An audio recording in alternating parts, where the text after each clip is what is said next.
Here we are in downtown Corydon. You probably recognize the building behind me as our first state capital. Corydon was the capital of Indiana from 1816 to 1825. All the distances for the small towns from Corydon were measured from the front door of the capital that you see behind me. And it's going to be our starting point for our tour today. Today, we're going to run the route of the old plank road. Used to be a toll road. We won't have to pay today. But that runs from Corydon out the route of 62 East all the way to Lanesville. We'll be stopping at points of interest along that journey.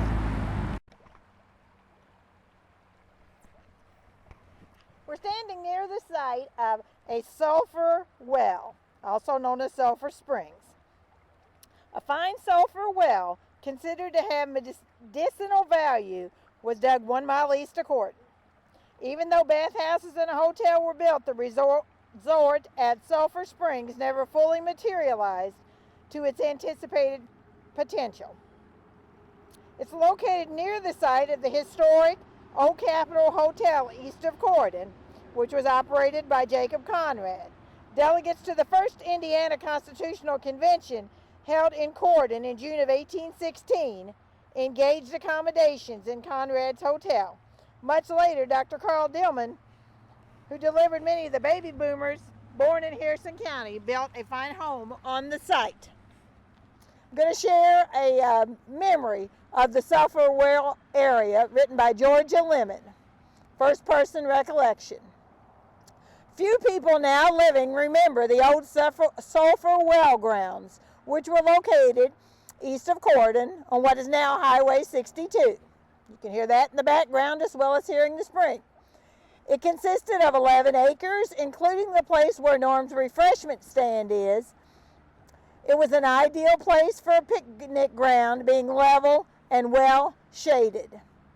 During the gay 90s and before, it was a very festive place, especially in the summertime.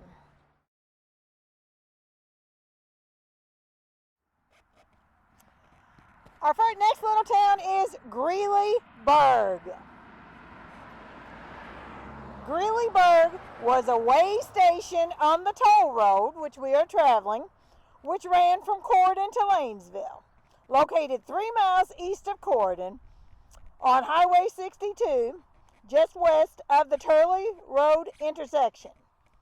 The town was probably named for Horace Greeley of Go West Young Man fame. The name disappeared when the road became a public highway. Family names that lived in the area of Greelyburg included Hauswald, Emily, Faith, Owen, Turley, Sharp, and Allstott. Harrison Township School number 8 was known as Greelyburg or Heath School.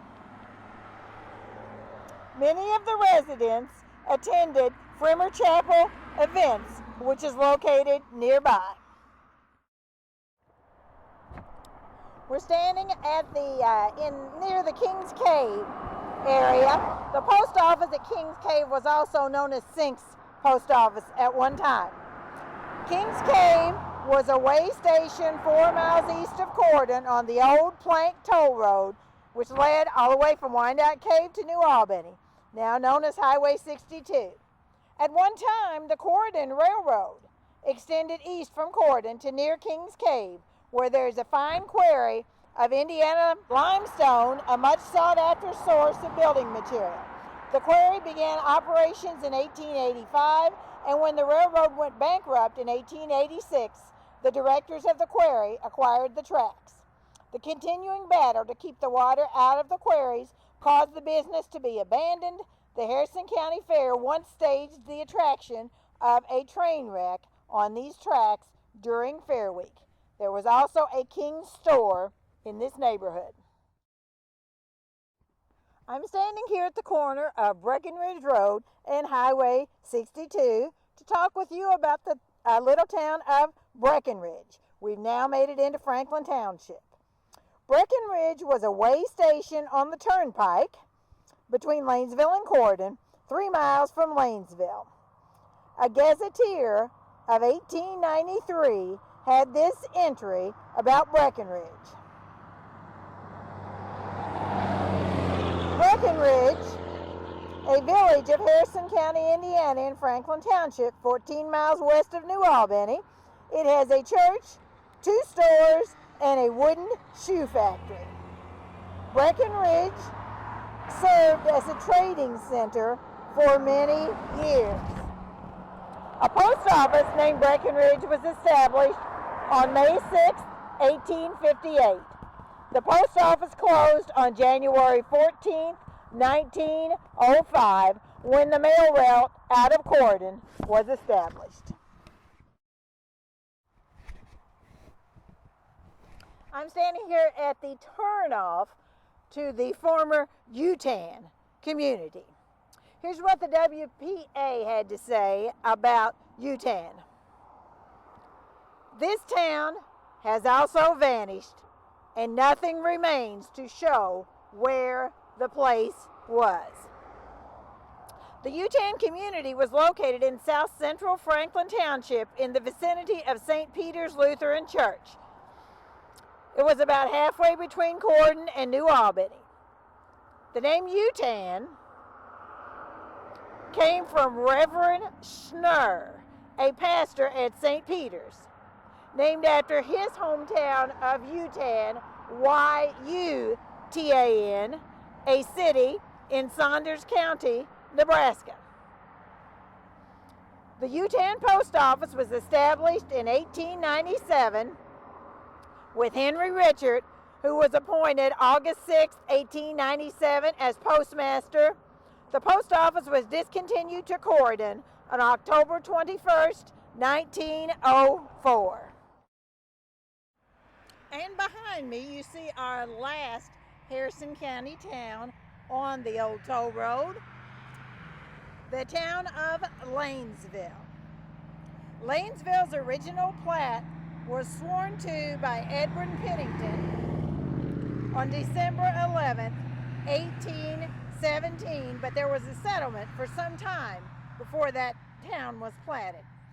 The first wedding in Harrison County took place at Major Harbison's when William Pennington and Elizabeth English were united in marriage. William Henry Harrison also owned property near the school you see behind me in Lanesville.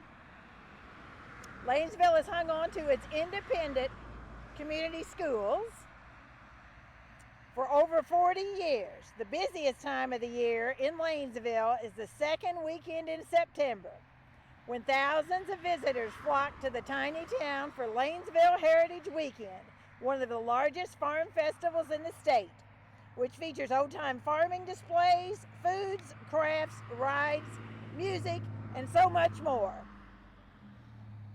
Lanesville is near the midpoint of the old New Albany-Corydon toll road, just 1 mile from the Floyd County line. This plank road was the very last historic toll road in operation in Indiana when it closed in the 1920s.